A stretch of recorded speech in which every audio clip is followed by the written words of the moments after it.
জুলাই সনদ বাস্তবায়নের উপায় নিয়ে আগের অবস্থানেই বিএনপি। দলটির নেতারা বলছেন, এ নিয়ে সুপ্রিম কোর্টের মতামত নেওয়া যায় অথবা জাতীয় নির্বাচনের দিনই গণভোট হতে পারে। অন্য দলগুলো এটা মেনে নেবে বলে প্রত্যাশা করছে বিএনপি। ৫ অক্টোবর আবারও বৈঠকে বসবে জাতীয় ঐকমত্য কমিশন। মাহিলা ইসলামের প্রতিবেদন। ৫ অক্টোবর রবিবার আবারও বৈঠকে বসবে জাতীয় ঐকমত্য কমিশন। ধারণা করা হচ্ছে এটি হতে পারে শেষ আলোচনা। ঐকমত্য কমিশন ৩ দফায় এই দীর্ঘ আলোচনায় অংশ নেয় ৩০টিরও বেশি রাজনৈতিক দল ও সংগঠন। এই দীর্ঘ আলোচনায় কতদূর এগোলো ঐকমত্য?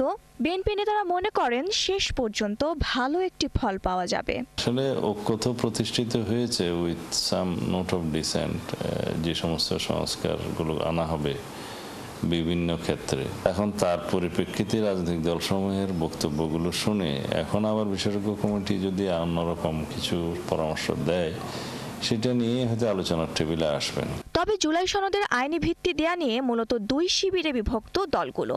এক পক্ষ চায় সাংবিধানিক আদেশ, আর অন্য পক্ষ চায় নির্বাচনে সংসদই বাস্তবায়ন করবে জুলাই সনদ।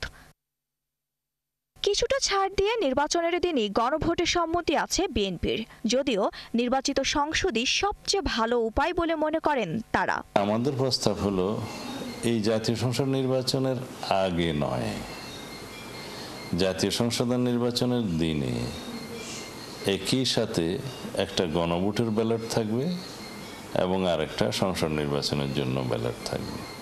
গণভোটের ব্যালটে লেখা থাকবে যে জুলাই জাতীয় সনদের ঐক্যমতে যেগুলো আসা গিয়েছে তার পক্ষে আছেন না বিপক্ষে আছেন।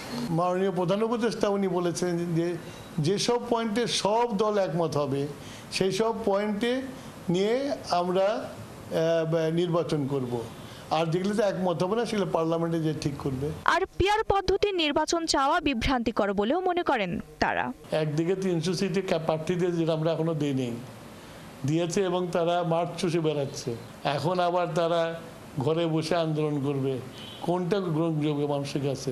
শেষ পর্যন্ত যেভাবেই হোক দলগুলো একত্রে একটি উপায় বের করবে বলেও মনে করে বিএনপি। আলোচনার মধ্য দিয়ে কিছু নিষ্পত্তির বিষয় আছে, নিষ্পত্তি করা যাবে, এটাই গণতান্ত্রিক চর্চা। মাহিলা ইসলাম, ৭১, ঢাকা।